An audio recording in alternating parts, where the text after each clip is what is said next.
జగన్మోహన్ రెడ్డి తీసుకొచ్చిన గ్రామ వార్డు సచివాలయాలకు మంగళం పలకాలనే ధోరణిలో కూటమి ప్రభుత్వం కుట్రలు పన్నుతా ఉంది. వీలైనంత వరకు గ్రామ వార్డు సచివాలయాలను తగ్గించాలనే యోచనలు ముమ్మర కసరత్తు చేస్తూ ఉంది. గ్రామాలలో మరియు పట్టణాలలో 3-4 సచివాలయాలను కలిపి ఒక సచివాలయంగా చేయాలని ఆలోచిస్తూ ఉంది. జగన్మోహన్ రెడ్డి ప్రజలకు దగ్గరగా సేవలు అందించాలి, మండలానికి వెళ్ళేసి ఎంఆర్ఓ ఆఫీస్కి వెళ్ళి ప్రతి పనికి కూడా ప్రజలు ఇబ్బంది పడాల్సిన పని లేదు అని సచివాలయ వ్యవస్థను ఏర్పాటు చేయడం జరిగింది.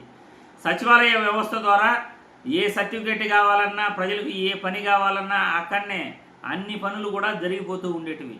ఇప్పుడు అమరావతి ముసుగులో వీలైనంత వరకు అప్పులు చేసి అమరావతిని ఎలాగోలా డెవలప్ చేయాలి, ఇప్పుడు వీలైనంత వరకు గ్రామ వార్డు సచివాలయాలను తగ్గించేయాలి, జగన్మోహన్ రెడ్డి మార్కు పరిపాలనను పూర్తిగా తుడిచేయాలి అనే కుట్రలో ప్రజలకు అన్యాయం చేయాలని ఈ కూటమి ప్రభుత్వం యోచిస్తూ ఉంది.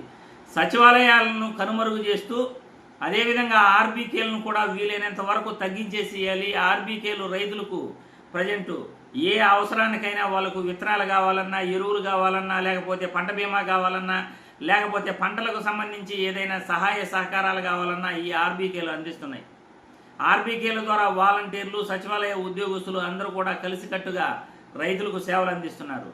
ఇప్పుడు ఈ ఆర్బీకేలను, సచివాలయాలను వీలైనంత వరకు మనం తుడిచిపెట్టేసేయాలి, తగ్గించేసేయాలి. జగన్ మార్కు పరిపాలనను మనం పూర్తిగా రాష్ట్రంలో లేకుండా చేయాలని కూటమి ప్రభుత్వం ఆలోచిస్తూ ఉంది.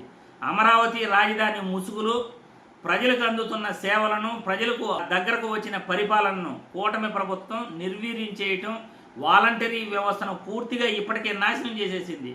ఇప్పుడు సచివాలయ వ్యవస్థను, ఆర్బీకేలను కూడా నాశనం చేసే పనులు కూటమి ప్రభుత్వం యోచిస్తూ ఉంది. ఇది చాలా దుర్మార్గమైన చర్యగా మనం చెప్పుకోవచ్చు.